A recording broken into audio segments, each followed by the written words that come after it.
Alright, so basically we achieve a lot and we also learn a lot.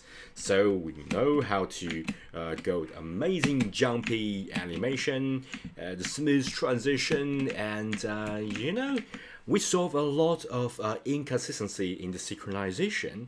And that is just a pretty superficial thing. But the more important thing, I think, is we find the limitation of AI. We might think that AI will quickly take over everything, like programming jobs and all that. But as you just do this simple project like this, you can see the limitation of AI. Even though you use the latest AI model, you use all kinds of context and you train it and you get a lot of prompt into it, you get all this code base into it, still it can't solve some of the problem. And you have to do that manually. That's where human add value. Why is that? Why AI can't just fix some problems for you? The first is AI can only see your code, but not your art. So, I use the word art like using that, in a broader sense. Okay? So basically when you automatically using say agent mode, or you do that more discreet, you copy and paste code into this game or into this whatever project you're working on. Remember, this is not just about say front end and back end simple project, but rather it's more higher dimensional projects. Okay, so AI can only see the code. Given enough context, you can see all the code. You can even see every code, since it's like an open source engine. You can see all the engine's code. You can see everything that have been implemented and all the code have been written if they got access to internet. Yes. But AI can't see the art. Where I create art in another completely different software and export that in a not so conventional way, AI can't actually see it. They can only, because it's trained on probability, so it can only say, yeah, most people will do that, so I will predict that this is the correct way of doing it. But you know what? If it's a game design decision, if it is not a coding problem, AI can't solve it. So for example, if you want AI to make some game, they will give you parallax, like movement. They won't give you this background, like me crazily get like the ritual computer screen and doing some crazy ho ho ho ho and shooting laser out on my eye stuff. They can't predict it, and of course they can see it using some image recognition, right? They can see it and they can see, they can infer what's going on. But if you ask AI to do that with a specific specification, they can't predict it. Right? Because this is not the most probable output for the larger language model. Okay, so basically we hack a little bit by using a little bit artistic design. And it is a game design or any design decision, so basically become no correct solution, but rather choice problem. AI can't decide the taste for you. Okay? So this is just a lot of choice. Most people choose that. This has got a higher probability of being chosen, but this is maybe also good and correct choice in a sense, but not a lot of people actually choose it. Or maybe there's some creativity choices that nobody actually predict are being trained. Okay, so for AI, it's it's a very unlikely this is the correct answer, because the probability is just so low.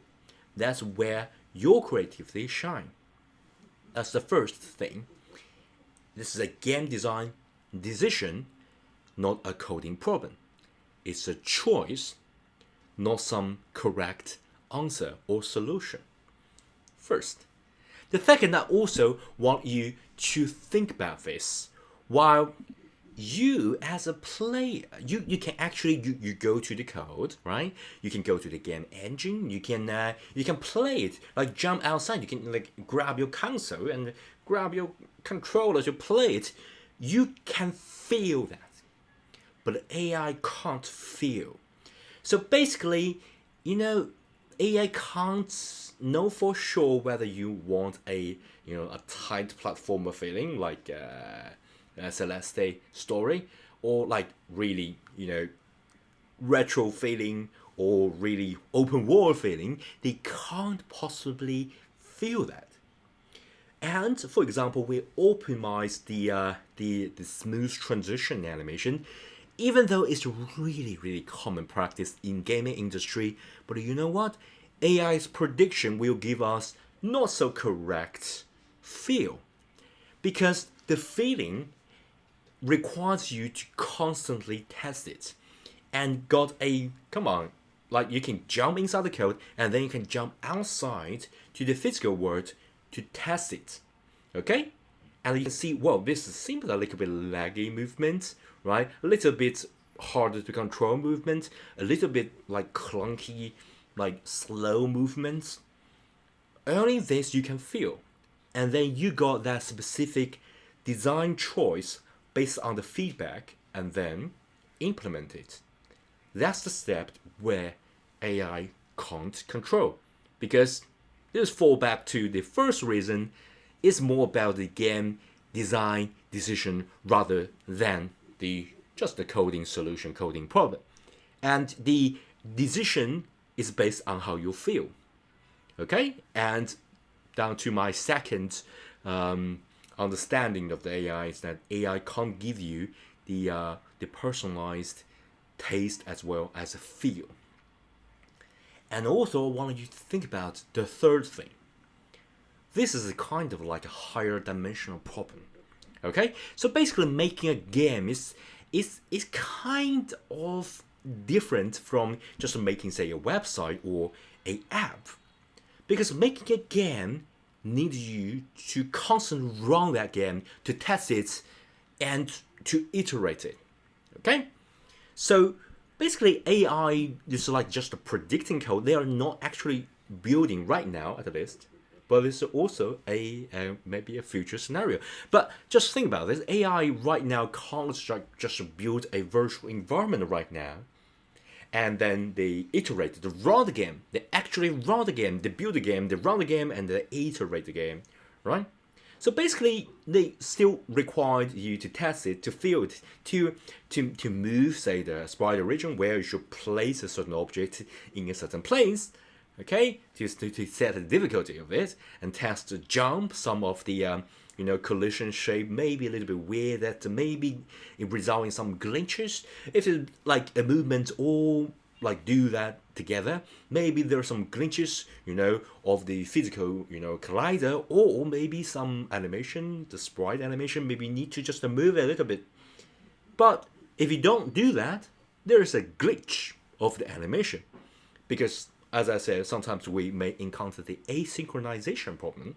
And of course, AI can't possibly feel that, because they feel weird, feel glitchy, feel that, well, is it too difficult or not too difficult?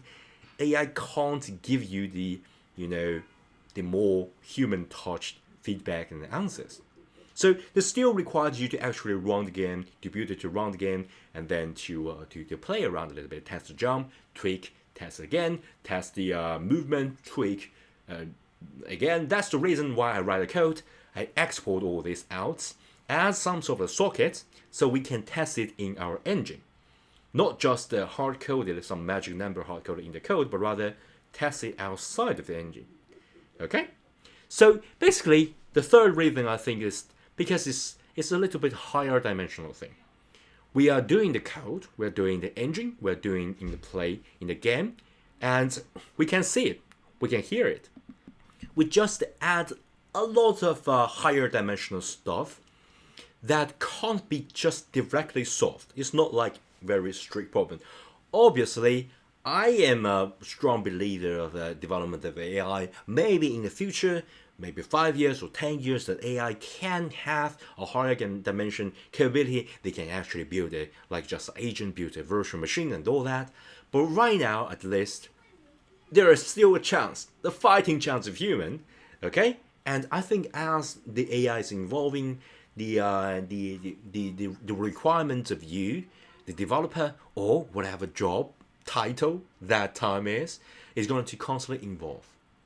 Okay, that's my understanding of just doing a tiny little bit demonstration of a little bit of app, a little bit game, a little bit creativity, a little bit crazy thoughts, like a quick prototype, and we use it in the combination with the AI can teach us